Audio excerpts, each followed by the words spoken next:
Hello and welcome to the Blue Monday podcast. Now in our fifth season, looking into the exciting happenings of Ipswich Town and Coventry football clubs. My name is Benjamin Bloom and you are tuned into the flagship show, available each and every week on video and audio. So, for a sometimes irreverent but always informative hour or more of football conversation, make your Monday a Blue Monday or a Sky Blue Monday.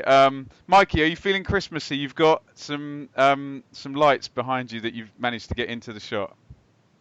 Yeah, I am feeling very, very Christmassy. Sober, so not that Christmassy. Oh, okay. What does a unsober Christmas Mikey look like then? Worse than this, probably. That's Okay. probably how I'd describe it. Nice. Even less coherent. But yeah, you usually associate Christmas with being a little bit messy, which I believe the Ipswich Town first team are at the moment as we speak at Winter Wonderland. Allegedly. Segue. No, I've seen proof. They're at Winter Wonderland. Good for them. They're there, but it's alleged that they're messy. Okay. Oh right. Yeah. Craig, are you in the spirit of Christmas, further good sir? Yeah, I get forced into the spirit of Christmas through other people in the family. Yeah, coming back and finding a tree which wouldn't look out of place in Trafalgar Square propped up in my front room. So. I have two. We've got one in the kitchen and one in the lounge. Natural, artificial. It's very unnatural, isn't it? No, both artificial. One is indeed 7 foot tall, so only Mikey would be able to put the Marcus Stewart glove, the angel, on the top. Should we go to Sudbury? Because I know, Mikey, you're quite well up on this local stuff. Our favourite type of story, because it involves a couple of people arguing with each other, which is always good fun to talk about on the pod, isn't it? So this is Sudbury boss Mark Morsley, really burying Ipswich Town and Brian Klug. And I quote, "I've been told by Ipswich Town, and I'm not going to name names, that we would be the first stop for loan players. And in 3 seasons, I've not had one loan player, and I've seen them go to Bury, Leiston and Lowestoft. Why are 3 loan players going to Bury? Why is a football club who get players from our football club through our youth setup and use our facility not giving us loan players? I think it tells you the sort of club Ipswich Town are. It's a huge disappointment." He's not sad.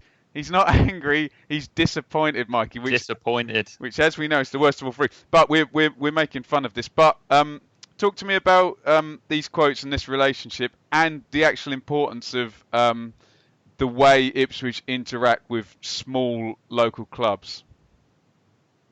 Well, I think it is vitally important, and perhaps it is a little bit unfair that Sudbury let Ipswich youth teams use their facilities, and there seems to be some sort of working relationship between the 2 clubs.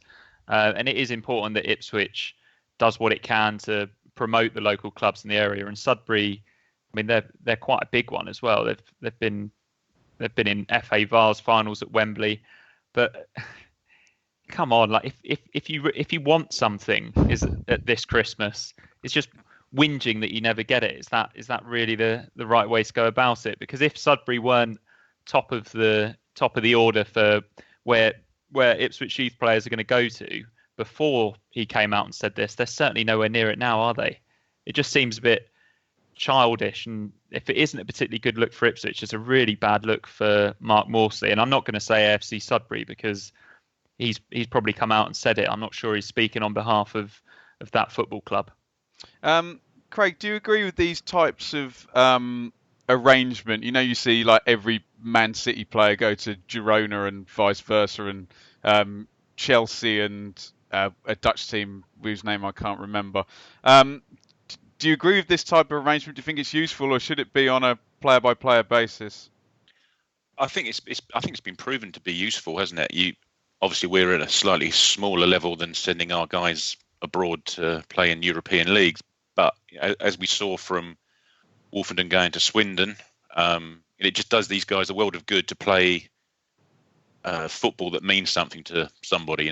They can drift along in these under 23 matches, and as we've seen, they bear little resemblance to professional football, other than getting someone 45 minutes of running around a pitch. There's no intensity to any of these matches, and even if you're playing non-league, these guys go and play non-league, but the men that they're playing against are there to prove a point, show who they are. Let this upstart from Ipswich Town try and play me off the park, sort of thing. It does harden them up, and it showed. Lancaster played, didn't he? He went to Bury. Who else went there with him? But they come back, and it may not be the level that you'd want them to play at, but it comes back and it hardens them up and it gets them used to playing competitive football.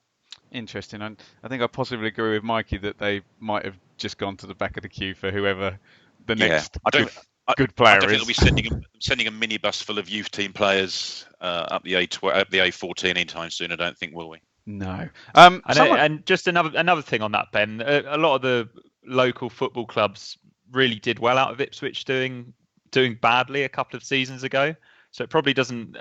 He probably thinks it's good PR for AFC Sudbury to be slagging off Ipswich Town as a club, because if they've got supporters that might go and watch Ipswich and might go and watch AFC Sudbury, is probably trying to influence these people. But as I said, it's just not a good look, is it? Yeah, and it does seem that they're. Well, I'll keep my powder dry on that, but it would be more sensible for them to have the relationship. And a wise man once said, "If the tide rises, all the ships go with it." Yes. Right. I was going to do a really good segue about the A14 and say that Coventry. Would you come from Coventry down the A14? Yeah, I guess you would, wouldn't you? Came again for the third in the trilogy, the epic trilogy that's really captured the hearts and minds of football and entertainment fans across the world. The Ipswich Coventry December 2019 trilogy. So following on from the 1-1 draw in the Cup on December 1st, this obviously been the replay. In between that, we had a 1-1 draw in the league also. So here come Coventry. It was on Tuesday or Wednesday? It was on Tuesday, wasn't it? Yeah, it was one of them. Yeah, it was Tuesday. Yeah. we got thrown because we did play a midweek game on Wednesday, didn't we? The week before, so that's what's thrown everyone slightly. But no, it was Tuesday this week. We've played Coventry on every day of the week this season, anyway. So, Craig, you went down in the pouring rain to watch this. Just before we get into the minutiae, just on a purely emotional level. Was this a chore to get down to this one? No, it wasn't a chore. No. First team game. I've been to the EFL matches as well. They were more of a chore than the FA Cup. And to be fair, going into the match, we were hopeful that we'd come out with a victory and end up going down the West Country for the next round. So no, it wasn't a chore.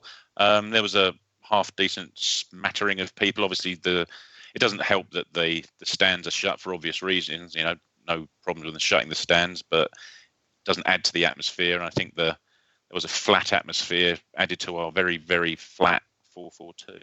A very, very flat 4-4-2. Let's have a look at this, Mikey. So here is the team. It is rather hard for us to keep up with all of the teams, all of the permutations, the formations that have been used this season. It used to be under dear old Mick that you'd change maybe once and then you'd go for 3 months and then you'd change again. But yeah, so here comes the 4-4-2, the 4-4-2, as David Diamond would have you believe. Holly in goal, Kenlock, Wolfenden, and Ciala. Barry Cotter gets a go. Across the midfield, Skews, Hughes, Edwards, Judge, Jackson and Norwood up front. Mikey, this is getting confusing now because Joe very kind of pertinently said, well, there's a league team and a cup team. This is not a cup team, though, because James Norwood's in it and Caden Jackson's in it, Luke Wolfenden's in it, Alan Judge is in it, and Cole Skews is in it.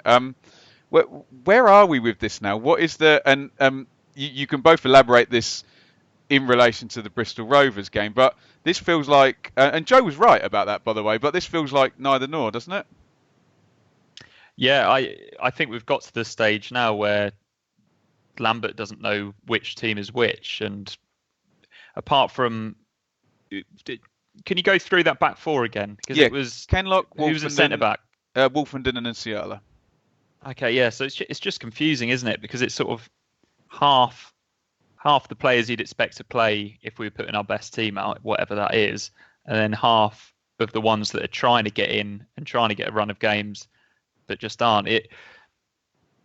But this is me sort of being the expert after the event, because when the lineup came out, although I'm not a massive fan of 4-4-2, I was actually quite pleased to see it's a bit of a blend between the youngsters, the EFL team, and the first team. And I didn't think that was the worst possible move for an FA Cup game that we did actually want to win. A lot of us wanted to win anyway. Craig, your thoughts on that team? Do you agree with Mikey that it kind of, oh well, okay, Judge is there and the main front two, through August and September are there. We're at home. It's a replay. They've had to travel. He's done that to win the game, right? Yeah, absolutely. And it was the same in the away fixture. As myself and Rich talked about last week, the two Ipswich teams that played the Coventry away fixtures were the same teams, apart from a row for Edwards swap over for the league match. So we did put out a strong team in the away fixture, because we subsequently played the same team in the away league fixture, and we put out a strong team in the Tuesday night fixture, because you look at the bench as well. The bench had Wilson, Nolan, Downs, Dazelle. It wasn't a senior first team with some kids on the bench to sort of bring on. It was a half decent team, which looked like it hadn't played together before, which it hadn't, and subsequently panned out. How about that? Yeah. Well, let's come to you. We won't go nuclear on this because we want to get onto Bristol Rovers, but you always kind of think in general terms as a football fan, if you're 2-0 down at home at half time, that's pretty as bad as it gets. You're never normally down by 3 at home at half time. But Shipley on 18, Biamu on 33, and Coventry good value from it, from everything I heard from you guys in the WhatsApp group. How did that first half play out, Craig? What went wrong? Well, as I sort of alluded to before with the formation, it was just flat. The back four sort of steady enough. Cotter, to be fair, looked okay coming forward, but both the goals came in that channel between himself and the centre half. I think Wolfenden was playing that side. Might be one of the reasons why he was hooked at half time, and we went to yet another different formation change for the second half. The midfield two, Skews and Hughes, just did not work at all. They both looked way short of intensity, fitness, legs, whatever you want to call it. Hopefully temporarily rather than permanently, certainly in Hughes's case, but they just got the complete run around by Coventry, who, as you rightly say, played very well first half. Certainly, they were pinging it around. You could tell they were in a formation that they were used to. They knew where everyone was going to be at any point in time. They played some nice football. Were at some junctures of kind of tearing us to shreds. As they through the midfield in the main. I think they were playing the three in the middle, and if you want three in the middle, you don't particularly want Skews in there playing as a two. But Hughes was particularly, we'll call it rusty. Mikey, a League One player is good enough to cope with all of these changes every week. And I mean, when Craig talks about the right channel, you've got Cotter, who's barely played 5 games in his life, with Wolfenden, who, although is very good, can do with the help of Chambers or Skews in front of him or what have you. Is it? I know we got the win at Lincoln in kind of similar fashion, but is it any surprise against the well-drilled Coventry team? I know they've drawn a load of games, but they've only lost 3 games all season. No, it's really difficult, especially when it's not just personnel, it's the systems as well. And we don't seem to have, I know we've been talking about this all season, but we don't have a pattern of play. So you can't just drop players into positions and expect it to work. Obviously, you miss out on the cohesion between the players. What's the lovely word that Harry uses to describe that? Covalent bonds. Covalent bonds. We're going to struggle to have that if we're making changes, but you'd hope that the the experienced players that we're putting out there can sort of glue it all together and make it work. But if you don't have a style of play, it's very, very difficult to do that, because Cotter will go in at right back, but he won't really know, am I supposed to be really high up the pitch? Am I not? Am I allowed to play the long ball into the channel, or am I expected to pass it short? And it just all becomes a little bit disjointed. And then it becomes slightly easier for the opposition team when they're in possession. And that's where the goals come from. Craig, again, we won't go granular on it. You mentioned that Garbutt comes in for Cotter, so that's a left fullback for a right fullback. Just explain the shape change, yet another one, because that is important going into the next game. And just reprise this second half.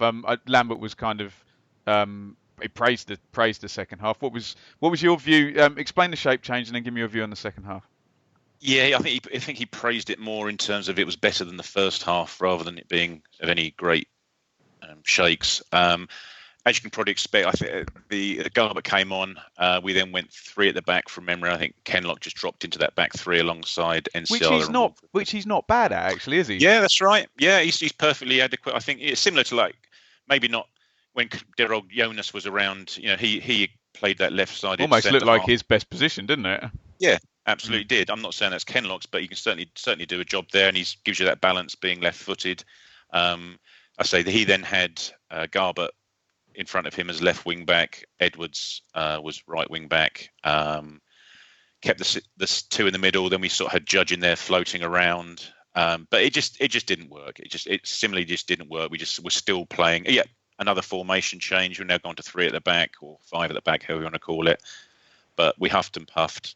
Didn't do much. We didn't make any subsequent subs until the 88th, 89th minute. So, you know, whether we'd got to a point where Lambert thought, you know what, this isn't working, I'm not even going to try getting back into it. You know, we made the subs after we bundled home the goal. But yeah, nothing much happened in the second half either, really, to be perfectly honest with you.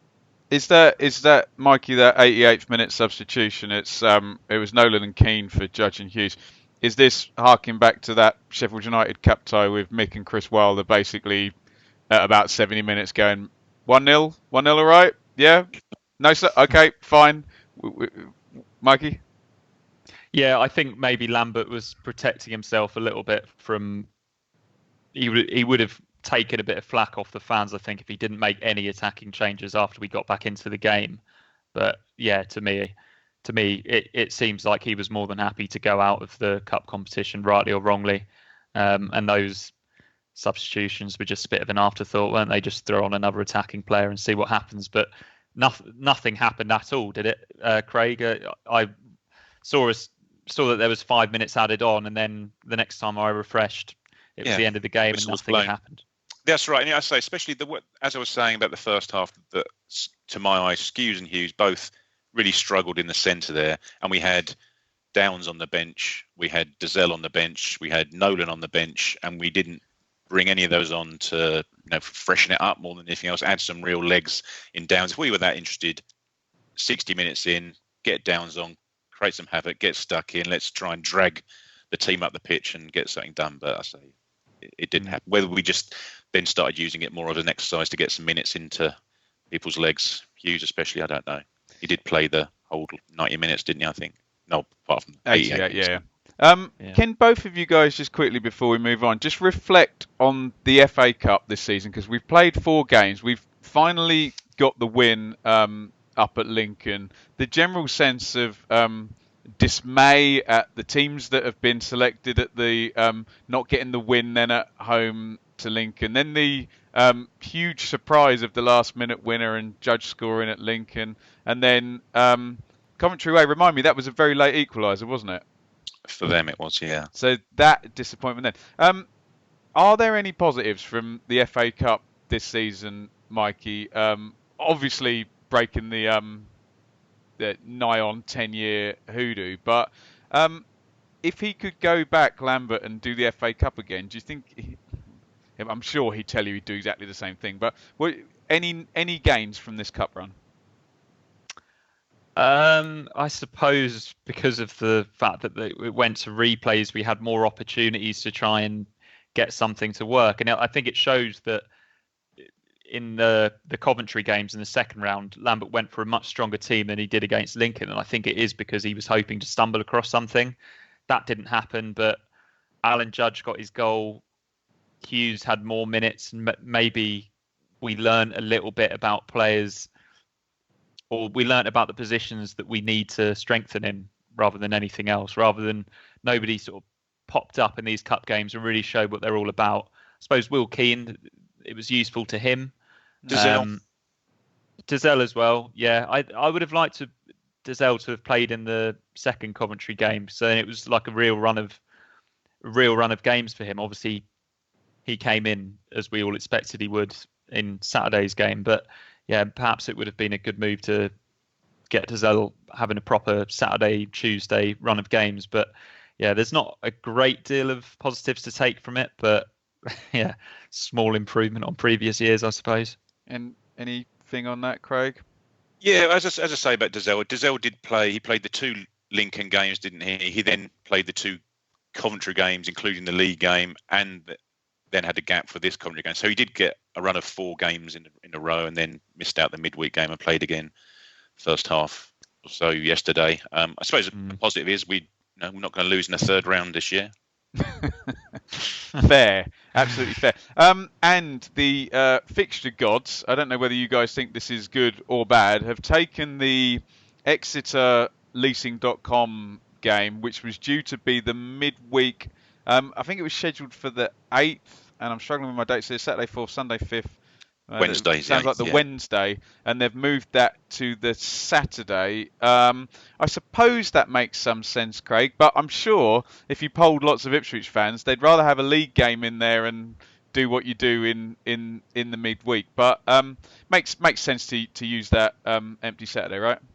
Yeah, 100%. Yeah, and it's still sort of within kids' holiday time, isn't it, as well? Christmassy breaks.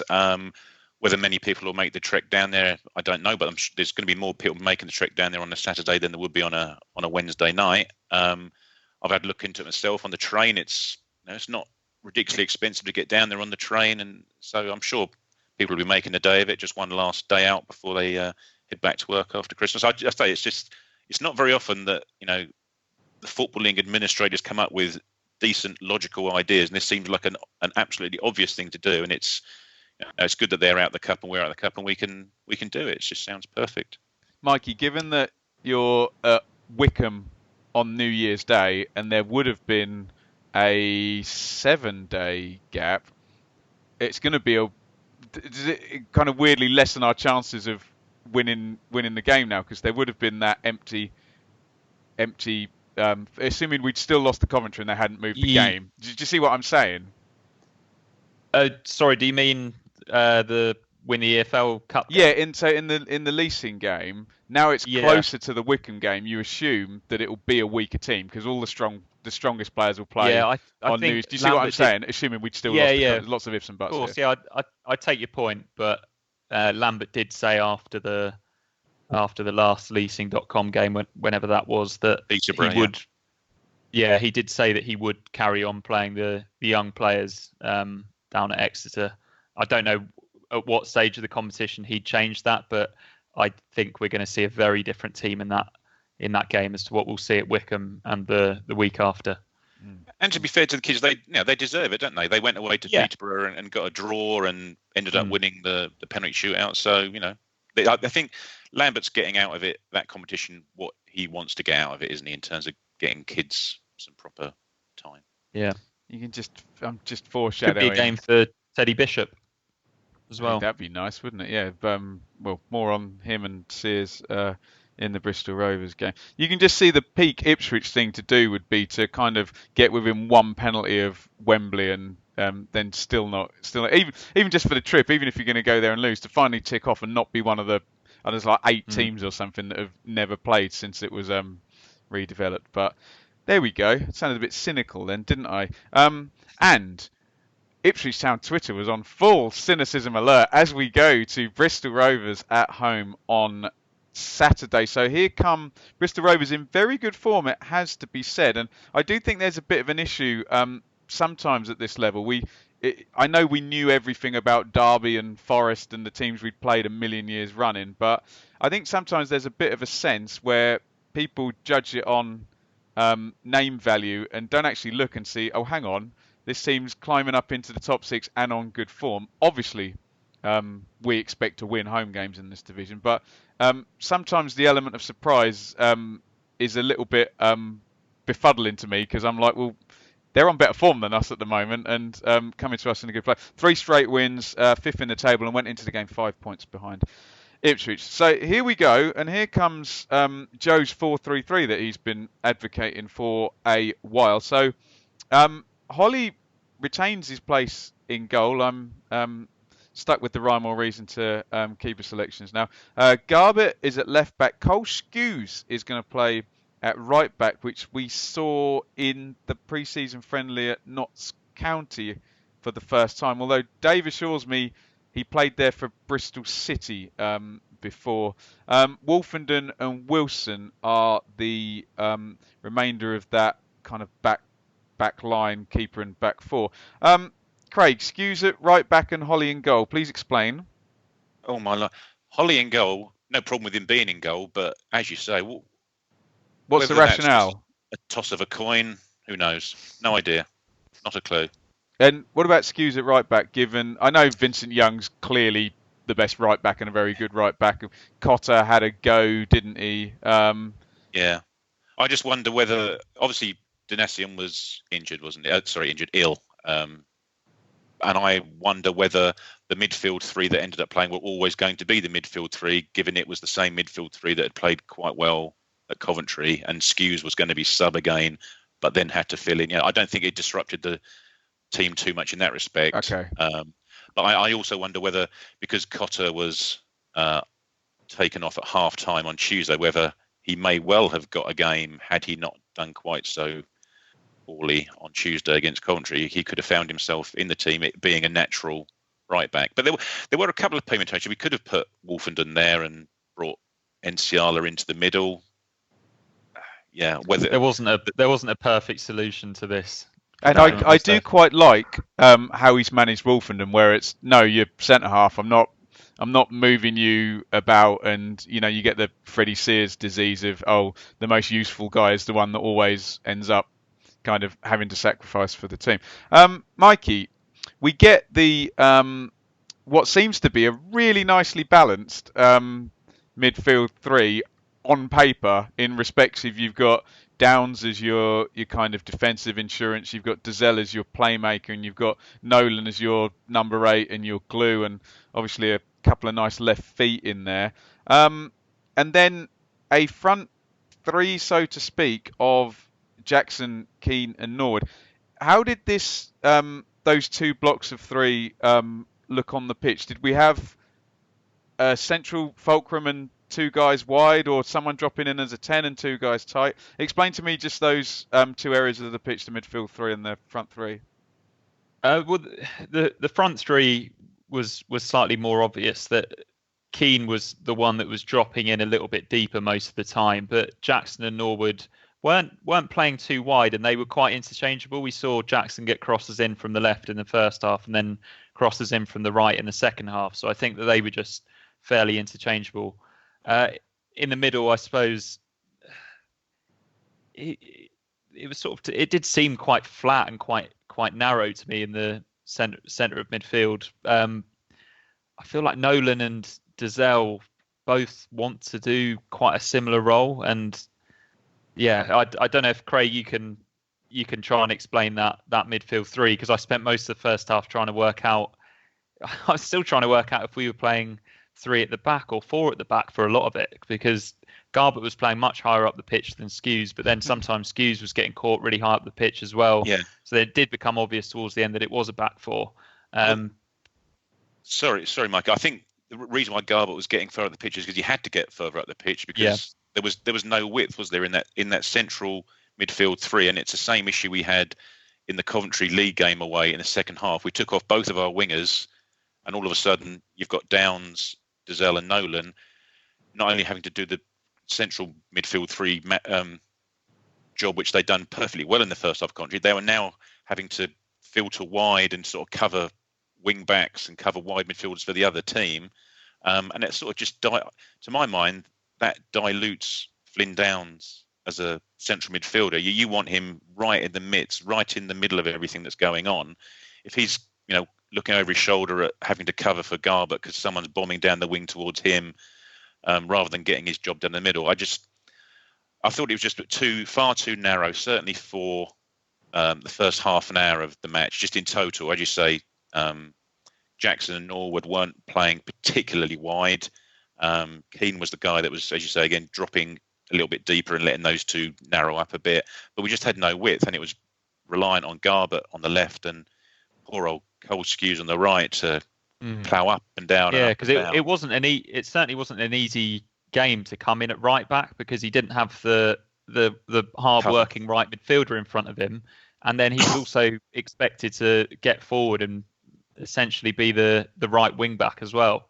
And Skews really struggled with that because he was sort of drifting into midfield at times, and he likes to get on the ball as much as possible.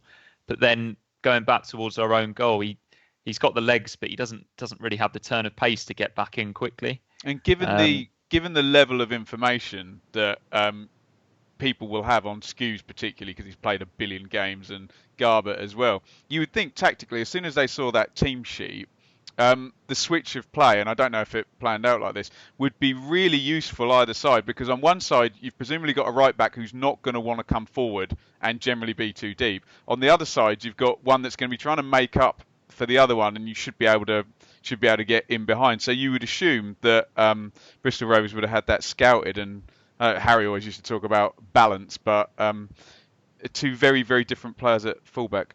Interesting. Right, here's this Rovers team. Yakola in goal, a back three of Meneyese, Craig and Kilgour. Right wing back is a Paul Hurst classic, Alex Rodman. Left wing back, Leahy.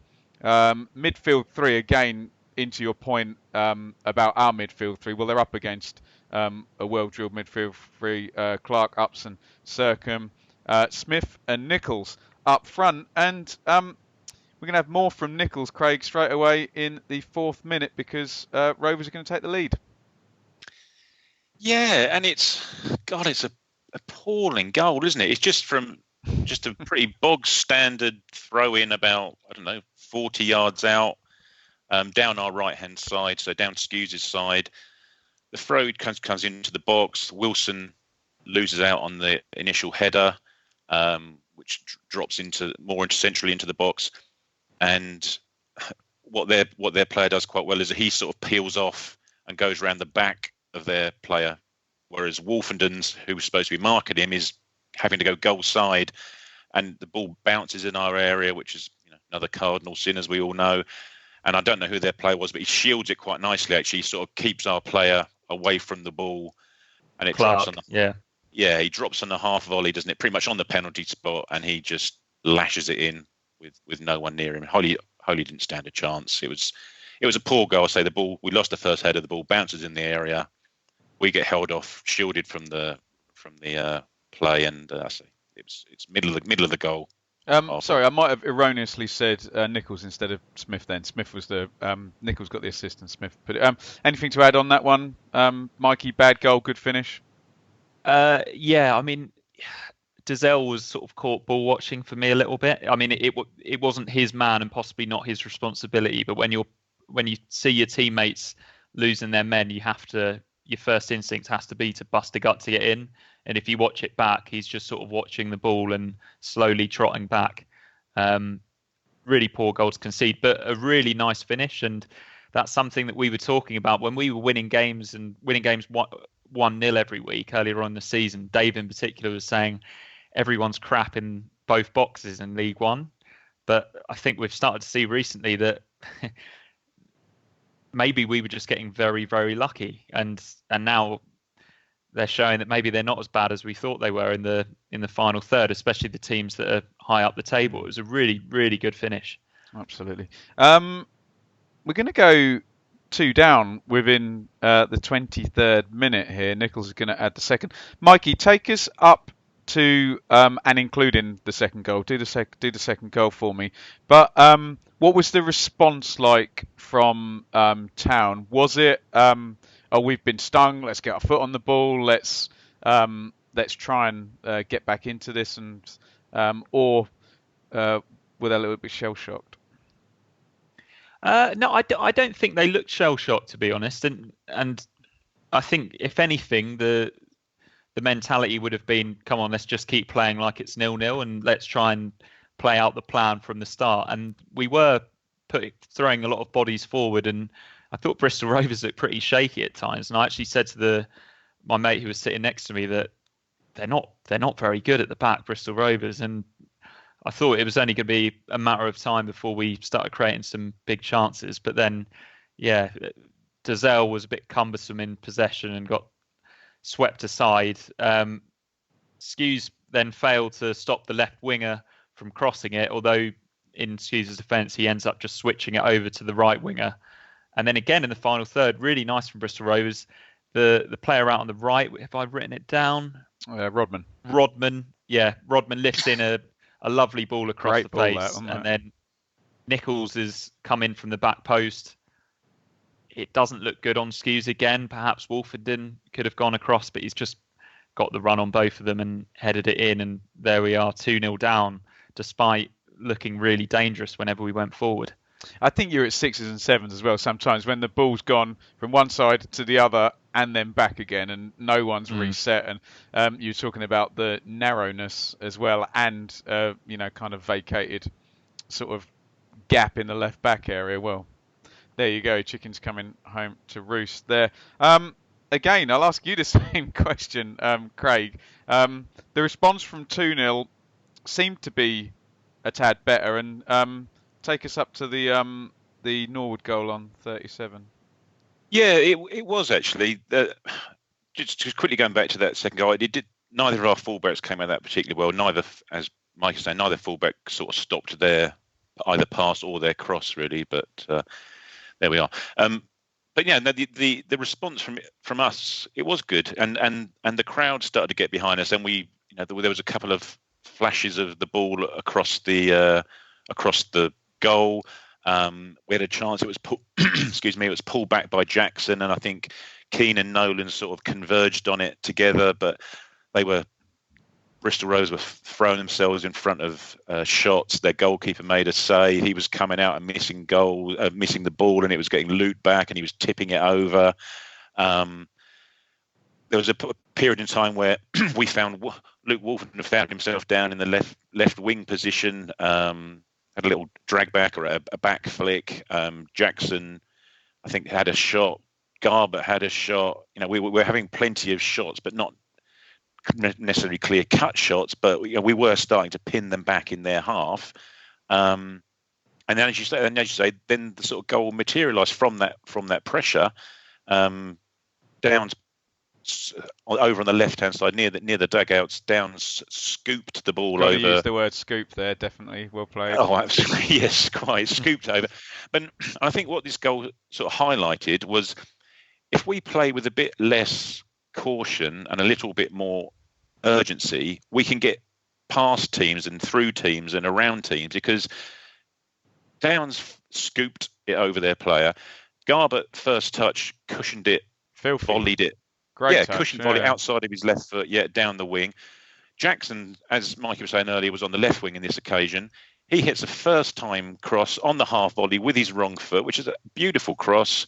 And Norwood's running in from the back post and bundles it in, headers it in at the back post. But as I say, it's one touch each time. It's Downs' touch, it's Garbutt's touch, it's Jackson's touch, it's Norwood's touch. Mikey, lovely goal. One of the best we've had this season. What is the reason that we're not getting that? Is it we've spoken about pattern of play so much? It's about, and your covalent bonds as well. It's about people moving together and being close enough and in sync to be able to do that, I guess, isn't it? And that's all in the drilling, Mikey. Yeah, and I think maybe there's a little bit of them being too scared to give the ball away at home at times. Because it was quite high risk football, like Downs scooping it over the player's head. That's quite high risk. It could have hit the player. It could have gone off for a throw in, and then he would have got the groans. And then Garbutt took it took the touch with his left foot first time, backed himself, and Jackson as well. Jackson's so good when he doesn't think. When he just does things on instincts, he's so much better. And yeah, I know that's not really what you asked me, Ben, but Norwood did what he's good at as well, which is get in the 6-yard box. He's good at finishing in those situations. But yeah, I think perhaps we were just too slow with the ball. We didn't move the ball quick enough. Even when we're passing it around at the back, you need to put some more weight on the ball. The pitch is a little bit slower now. You've got to put a lot more on it when the team isn't really trying to press. Interesting. Up we go to half time, 2-1 half time. Craig, how's the start of the second half? Take me up to, there's a sort of spate of substitutions about halfway through the first half. Was there a sense of coming out and looking to be able to win the game? Well, that's, excuse me, that's what we needed. And at half time, I sent a message out to the WhatsApp group saying, I think we're going to win this. And everyone around me was saying pretty much the same. That last 10 minutes or so, 10, 15 minutes of the first half, we needed to take that impetus with us into the start of the second half. I know it's a cliche that half time came at the wrong time, but it kind of did. We were on top. The crowd were up for it. We just needed to carry that on into the start of the second half. And again, Jackson, I think, had another cross, this time from the right. Norwood headed it on to the bar. God, and I looked straight down that goal line from my seat in the co-op upper.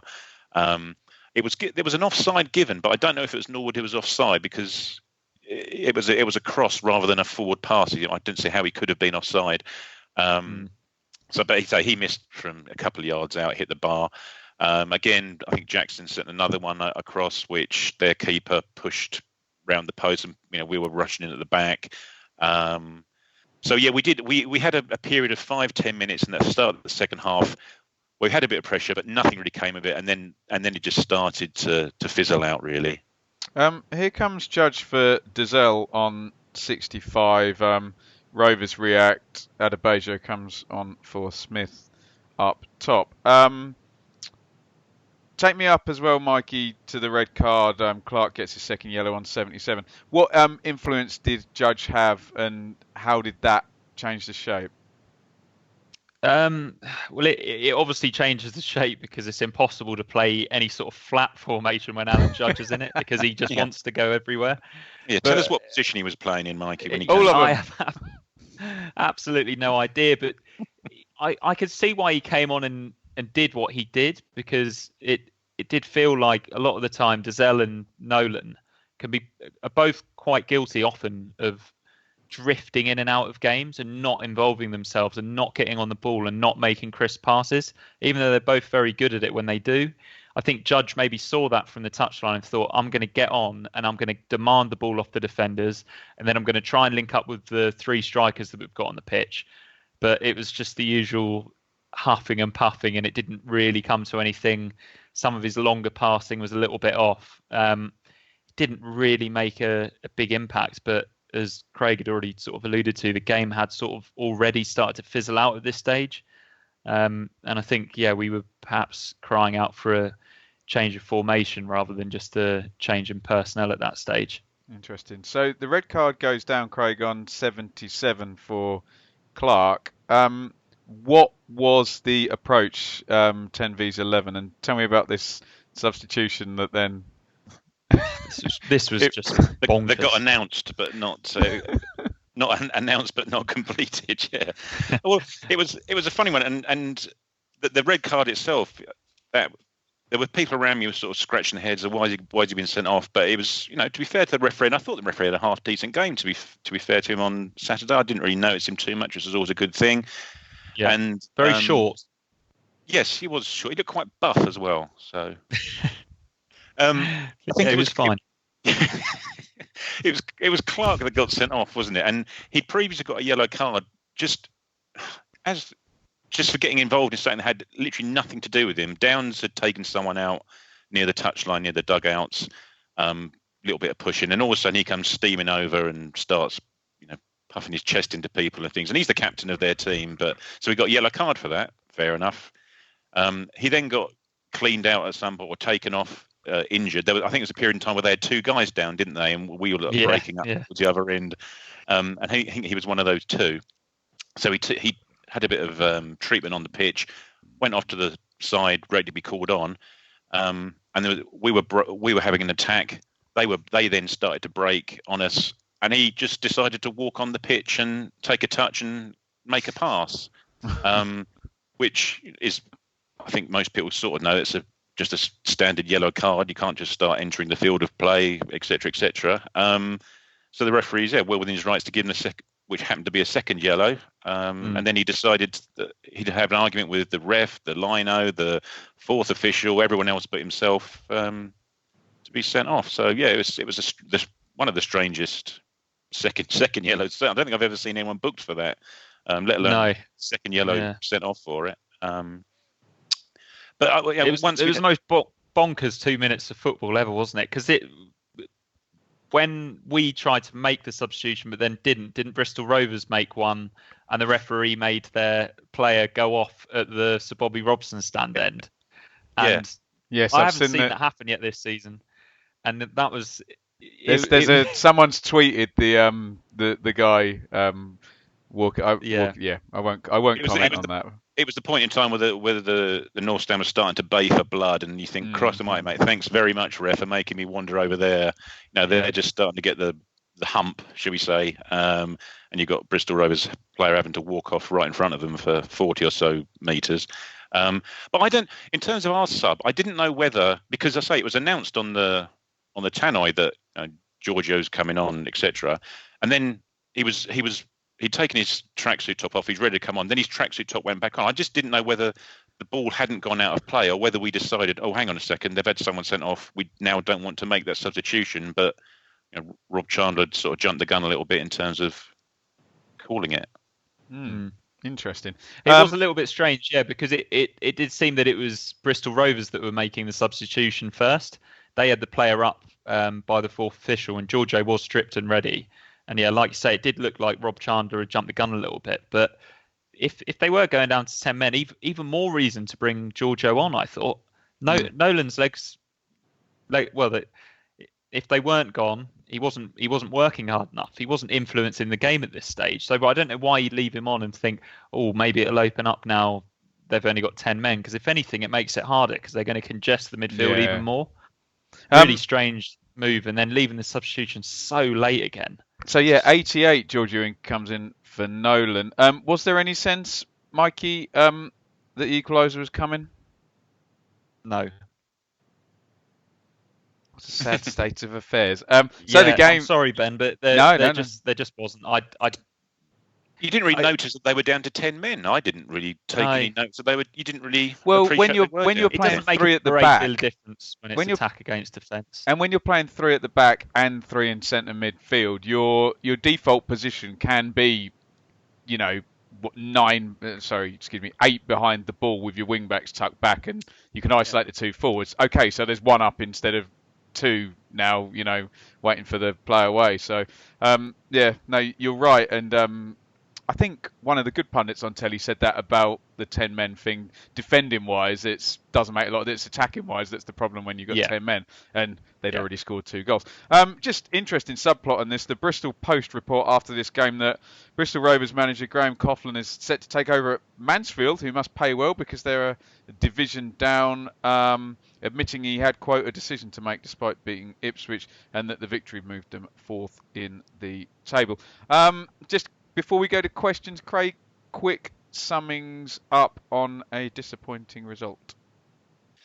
Yeah, a disappointing result. When I was walking out of St Andrews last week, there were some people bemoaning we hadn't won, but there's alternative people saying, well, if we draw away and win our home games, then we'll be fine. Well, we better start winning some home games then, because it's not what we do currently, and it hasn't been. To be fair, it hasn't been what we've done for 2 years now. We haven't won many home games at all. We've got Stat in our midst who can churn out the figures, but I bet if you go back 2 years, including the last half of Mick's last season in charge, we get very, very few home wins. Oh God, And we can do this. Barnsley was Mick's last one. I think we beat Leeds within that year, didn't we? I think we beat Leeds in the January, then Barnsley about 3 months later. Then Hurst didn't win any until Swansea, and then Lambert would have beaten Wigan in Rotherham December. and Leeds again. Leeds, yeah. How did we beat Leeds? Yeah. Incredible. And So, then but this you're year, right. Shrewsbury and Tranmere. Is there only 2 home think wins that's this it. season? Wimbledon. Wimbledon And in the last Wimbledon, minute. yeah. Yeah, Three. you're right. Yeah, you're right. What's that? Half a dozen, 7, 8, mate. 8 home wins in 2 years, 2 calendar years. Wow. Yeah. Mikey? Yeah, I mean, at least it was entertaining. It was actually entertaining and frustrating, obviously, because that game was there for the taking. But credit to Bristol Rovers. They came with a game plan. It was good to see Ed Upson still playing at a pretty good standard. He looked like he was carrying a little bit of extra weight, but he was still up and down in the dying moments of the game, trying to influence it, trying to get on the ball. Just one little side note, something that worries me about Dazelle when he's playing is when he stays back for our corners, and when they inevitably get headed away or hoofed clear, he's so bad under the dropping ball, and it really just puts pressure on us. Again, I just can't see why you'd leave him in that vulnerable position. And another thing that we haven't really mentioned yet was Holy's kicking out of his hands was poor, but the fullbacks weren't offering enough of the ball from his hands. Holy always looks to throw it out, but we weren't in position to get the ball off him. In the second half, it did improve a little bit, and I think he'd maybe been asked not to kick it out of his hands because you saw him drop the ball and kick it long off the ground, which he's actually much better at. But yeah, disappointing. It's the first one that we've lost against at home against a real lower league club, because obviously the previous one was Rotherham, who we've played loads of times over the years. But yeah, a bit of a stings a little bit losing at home to Bristol Rovers, but yeah, hopefully that.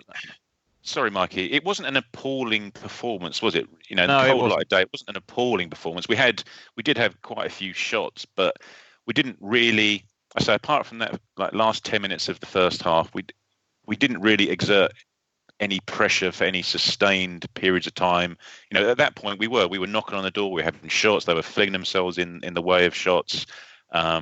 But the second half, we sort of huffed and puffed. Nolan had a decent chance where the ball it got headed back to him, and for some reason he thought he would try and header the ball in from 10 yards, where he could have brought it down and had a touch, let alone have to header it. But you know, he was in the box. Norwood had quite a good game. I thought he cut in and the goalkeeper made a good save from a decent shot as well. We were fairly dangerous, I thought.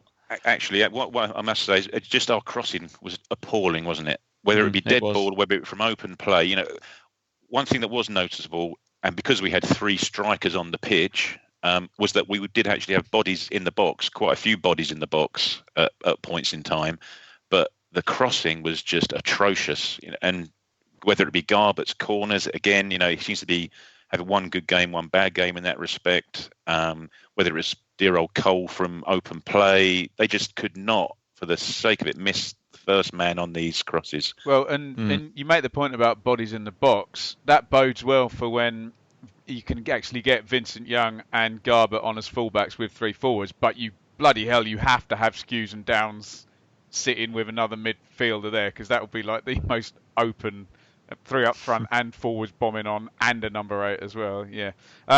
Right, let's go to some of these questions. As always, I'll say answer them quickly, but then we won't answer them quickly, so just answer them as you like. Mikey, Sammy says, the different formations used by Lambert is not concerning me. It's the actual formations he's using. 4-3-3, 4-4-2, 3-5-2, rarely 4-2-3-1 or 3-4-3, which are, in his opinion, the best two. Anything in that it's not actually the tinkering, but he's not actually going to the right formations?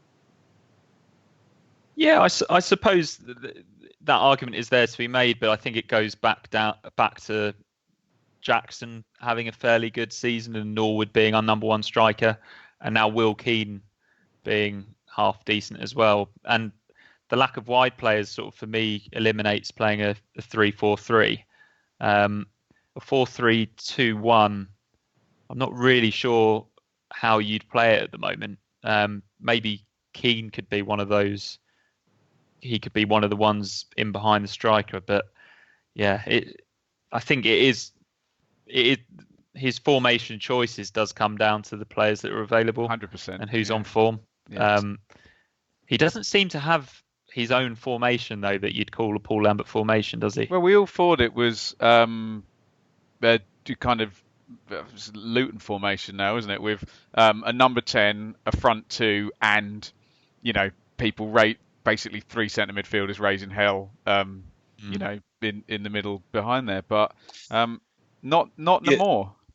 No, I will say Mikey makes a very good point there about our wide players, and that's one of the reasons why we can't particularly play 4-4-2 very efficiently, and is that who are our wide players, who are our fit wide players, and are they in any sort of form at the moment? Unfortunately, our best wide player this season is playing left back because we don't have a decent left back, which just doesn't help. Absolutely. You can probably do this one quickly, Craig. James Houston says, to try and take a positive, was Norwood back to his usual fit and all-action self? In parts, he was, yes. There were times in the second half, especially where his touch was pretty ropey. And he just, if ever a man personificates frustration more than any other, it's James Norwood. He just looks at times so frustrated. And whether it's just his own performances or the lack of chances that he's getting to work with, I don't know. But there were times, and he scored a goal, didn't he? He's played and he scored, and he was putting himself about more. He was playing in a slightly alien position to what he was playing, slightly wide on the left or slightly wide on the right, whereas I'm sure he'd prefer to play bundling through the middle.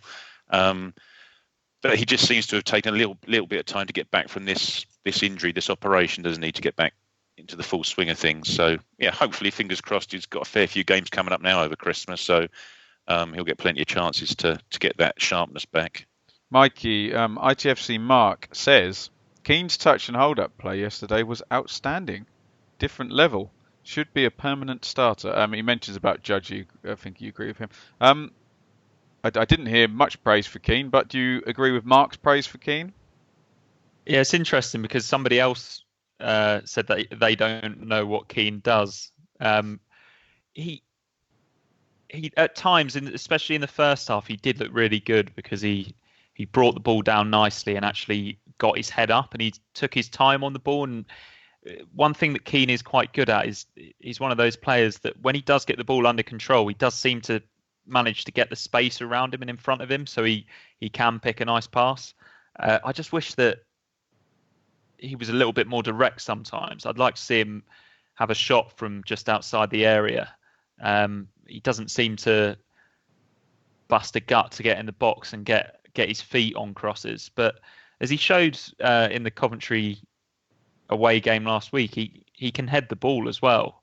But it's just he's not good with his back to goal. And I think if he's playing slightly off the front two, you are going to have your back to goal quite a lot. But yeah, a useful player, but I'm not sure I'd put him in my best starting 11 at the moment.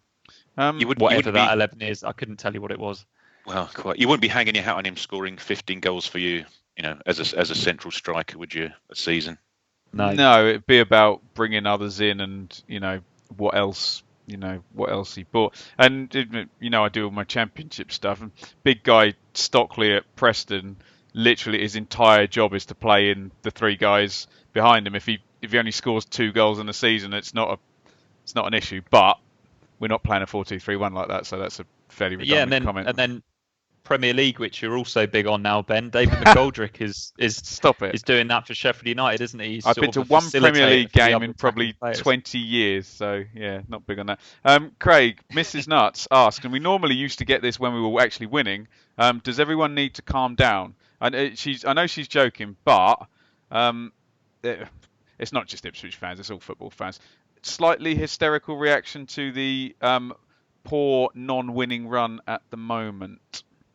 I don't know. I don't know. Has it been particularly hysterical? I don't know. Twitter's hysterical every day, isn't it? Course. So yeah, of course. But I think there's been quite a bit of thought, and I know Mullet's said the same sort of thing. There's a bit of nuance and a bit of concern more than panic or mania about it. I think, and it's well, apart from yesterday, we hadn't really been losing the matches, had we? We'd been drawing the matches, which I was talking to Rich about last week. Which I think it's hopefully more of a stutter than anything and more. I think Craig, and we should never have lost yesterday either. We should never have lost that game. But guys, I think it's this irritation of not being able to get a run of league games. You couldn't build any form anyway because there's been a cup game and you've been switching the team out every midweek and then a replay in both FA Cup rounds as well. And even if you were winning and drawing in 2 points per game, you still wouldn't have been able to put much of a kind of run together over this recent period. Yeah, well, we've got 4 matches now, haven't we? 4 league matches in a row in what 2 weeks, pretty much. 3 of them away as well. So right, let's do one more. Mikey, who should we pick? Oh, this is horrible, isn't it? Cornish Mariner, let's go for. Was there no question from Mullet this week? I think there was. I haven't got to it yet. Okay. I didn't see one. That's all. I did see it. It started off. Steve Whitner's one of the best players that I've seen playing for Christian. Who in the modern day team would be? Yeah, something. Mohamed Salah. There you go. Cornish Mariner says, I noticed the teams promoted last year are struggling in the Championship, whilst the likes of Sheffield United and Blackburn got it right. How can we learn from them, even if we manage to get promoted this year? Do we have a sustainable plan? No, we don't, because we don't seem to have a formation A and a style of football A and then a plan B for both of them. We just don't. But Ben, maybe you could smarten us up a little bit on how those promoted teams are getting on in the Championship. Really badly. But what are they doing? Are they? Well, look, Barnsley. Are they chopping and changing, or? Barnsley basically sold all their good players, and they basically did what we did at the start of last season, having just got promoted. Okay, they're bottom. Charlton have had we won't do that. Charlton have had a whole ton of injuries. They've done the best, but they had a very, very clear philosophy, and you can even see the manager in. You know, when you can see a manager in the team, particularly in the midfielders with Lee Bowyer, but they are dropping like a stone. Luton have done quite well, but it's just Harry used to say about small clubs in the Championship. It's just budget things for Luton, and they've got Izzy Brown on loan.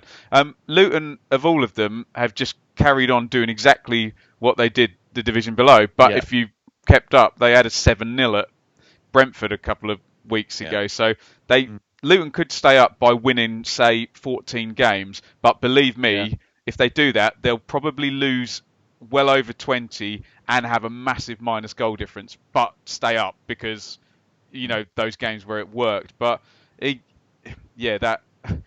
lost a lot of players. They lost a couple of big players as well, didn't they? They lost both their fullbacks, and Luton losing their fullbacks is like Peterborough losing strikers, where the whole team is built, the whole system is built around. If you're a good fullback and you play in that type of system with a narrow midfielder, you will be the star of that team just because of the way the team plays. If you see what I mean, Craig, you look like you're itching to come in. But they had a formation and a style of play which they've, as you say, they've carried on and carried on. Straight through. And as Cornish Mariner was saying, Sheffield United, you know, how many formation changes have Sheffield United had in the last? They haven't changed it in 4 years. They haven't. There you go. And we've changed our formation 5 times in a week. Yeah, Ben, did you know that Sheffield United use overlapping centre backs? No. Do you want to explain that? I swear you've never picked up on that before. And apparently, Tammy Abraham's quite good as well, and Mason Mount and Reece James. Yeah, but there we go. Harvey Right. Barnes. Oh, Harvey Barnes, yeah, lovely stuff. All right, great stuff, guys. Let's do this roundup. I'll just talk about the top six, and you can give me your view on that. Sorry, I need to say thank you to everybody who asked questions. As always, we've got a double game week here. We've got a 3-man pod. It's really hard to get all the questions in, but please don't stop asking them, even if it creates debate on the Twitter feed. We really rely on those questions, so we'd love to read them all out, and it is literally just luck of the draw as I'm swiping on my phone. But once again, please don't stop asking questions if yours doesn't get read out. We really appreciate it, and I know the guys who are on the pod always take a look before, and often points that come up come from the question thread as well. So apologies if you didn't get your question read out then. Right, Wickham are brilliant and won yet again. 2-0 at Burton, 7 points clear now. Wickham. I'll do the whole top six, and then we'll get your read on both. Obviously, we're in second. Peterborough closed up the gap. They beat Bolton 1-0. They're within 1 point now. The team in fourth place is now Bristol Rovers, who we know all about because they took 3 points off us. And a couple of draws. Fifth place Blackpool drew 1-1 at Sunderland, which is the rules when you're playing Sunderland. And Rotherham, this will feel like a defeat because Southend have been so terrible, but they drew 2-2 at Southend. I think they might have even been behind in that one as well. How is this top six shaking out, Craig? Are Wickham ever going to drop off? And can you see us being outside of an automatic place? We've dropped below 2 points per game now as well. Is this possibly something that may happen? We'll look at the 5 games coming up after this segment, but what's your thoughts on that top six as it stands? Yeah, well, you say about Wickham, they haven't conceded a goal, have they, in the last 6 matches? I was listening to them on the EFL last night. We're talking about well-drilled teams and teams knowing style and formation that they play. Well, there you are. You know, they're just. I was talking yesterday at the match, and people were saying, well, you know, the size of squads, they haven't got a very big squad. They're going to pick up injuries eventually, and you think they drop away. Well, are they necessarily? I don't know. They just seem to have. Doesn't always happen, does it? No, that's right. They seem to have found a formula, and my God, they're making the most of it at the moment, aren't they? Peterborough are a funny old team, a bit hit and miss, aren't they? And hot and cold and other some such phrases. Tony scored again yesterday, didn't he? And stopped one of Isa's shots from going in. But, you know, we were saying about chopping and changing our strikers, and we played Keane up front by himself at Coventry, and then we played all 3 yesterday. You pretty much know who's going to be playing up front for Peterborough each week, don't you? Mikey, any other thoughts on that top six and how it's starting to play out?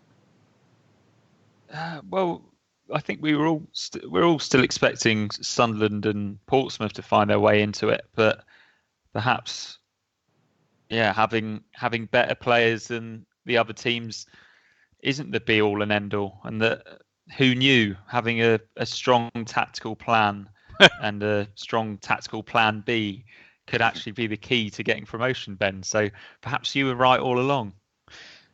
Oh no! Don't say that on the pod ever.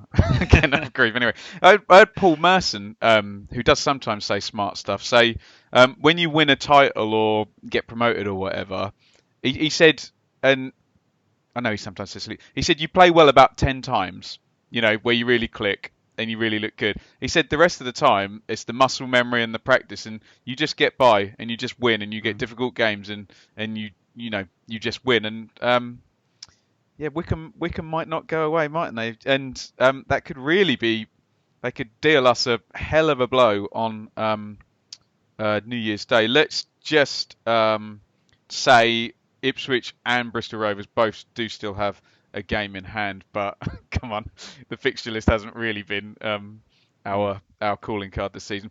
Let's have an old school extrapolation. Ipswich second with 36 points from 19 games. That's 1.89 points per game. That rolls you out 83.36. Remember, we're playing 44 games this season, not 46. So the Holy Grail is set at 88, although we've said many times that the you could get an artificial rise in a league where, say, 5 or 6 teams are way better than all of the bottom 8 and all drag each other up to a sort of high total. I'm just trying to scan back the first few games. We went win, draw, didn't we?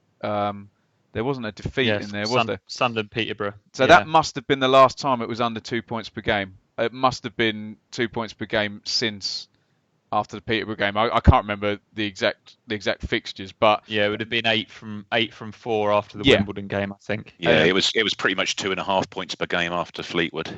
My God, yeah, and that's the one, isn't it? The Fleetwood. So coming up.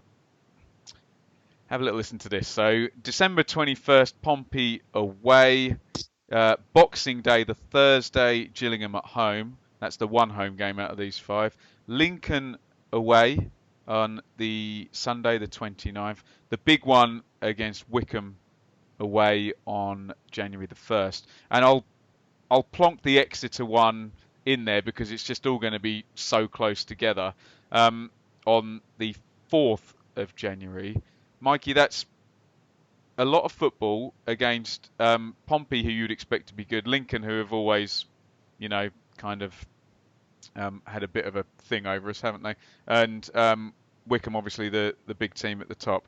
So we'll probably win all those and lose to Gillingham. Now I've said that, but this looks quite hard, doesn't it? Especially with a team that, as you say, not too critically, that doesn't know a formation or it doesn't really know anything other than the fact that they've got better players than most of the other teams. How is this going to play out? Yeah, I don't know, but we're going to have to surely win one of our big games. So you'd say Portsmouth away is a big game, Wycombe away is a big game as well.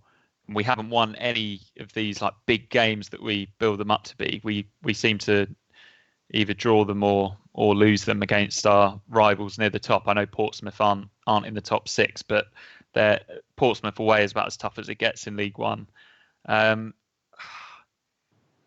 We don't need to be losing away at Wycombe, do we? As things stand at the moment, you lose to Wycombe, we're 10 points behind them. Yeah, I'm more confident about going there and getting something than Portsmouth. As it stands, we've got to beat Gillingham. Surely no excuses, but then it's old Fatty Evans, isn't it? And he's gonna be well up for it on Boxing Day as well. He's gonna be well fed. Yeah, I don't not that has anything to do with it. He'll have had loads of sleep as well. Yeah. God, imagine what his house smells like.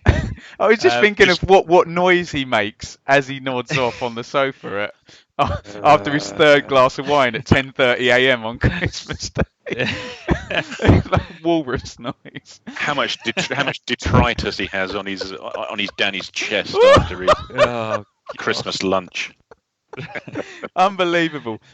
Craig, a hard run of games, particularly those 3 away games. Yes. Yeah, absolutely.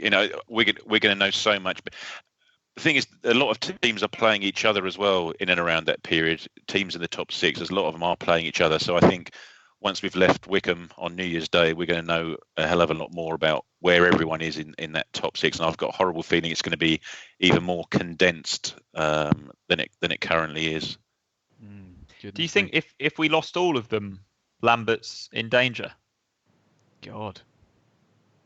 All 5 of those games. Ignore the 5th one. It would depend. It would depend how they lost them and what he said during the defeats. Because there does seem a little slight sense, not me wanting to hype this up, that he's ready to go when he gets some. Not ready to go as in leave, but ready to go and fight the good fight if he gets stick that he deems detrimental to the team or unfair to him. So. God, yeah, that's a doomsday scenario, isn't it? Needs to put a little bit more money behind the bar in the fan zone. Stop it! That's naughty. That's really. We naughty. We need at least 2 wins out of these 4, I think. Yeah, well, to get back to to get back to the 2 points per game. Yeah, there we go. Guys, absolutely brilliant. And Craig, pleasure. Welcome on board. I know the feedback you've got was good. New voice and face on the pod, and pleasure to broadcast with you, sir. Where can people find you on Twitter? I'm at Fims75. So if you don't like Craig, tweet him and tell him. I'm sure you will. Don't involve either me or Mikey in any of these things. But great stuff, Craig.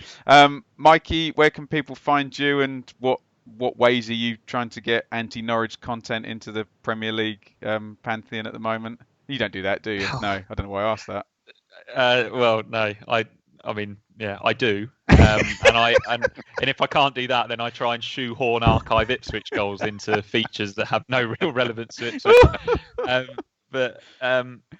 Yeah, so this is supposed to be about VAR. Why have you got Marcus Stewart's gloves as a feature, hey?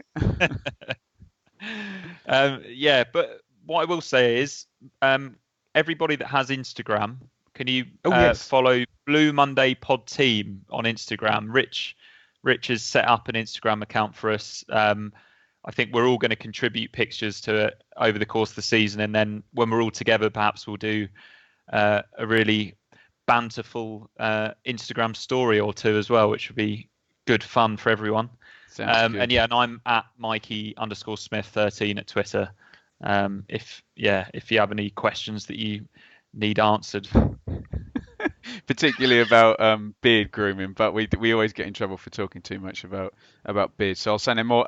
You can follow me if you want to at Benjamin Bloom on Twitter. But if you're not going to do that, why not follow at Blue Monday ITFC, which I would consider, if you've got into over 70 minutes into this podcast, you probably already have. What I will say is that I'm up to my neck in work, and we will figure out what we're going to do. This is normally a last minute thing with regards to all of these Christmas games.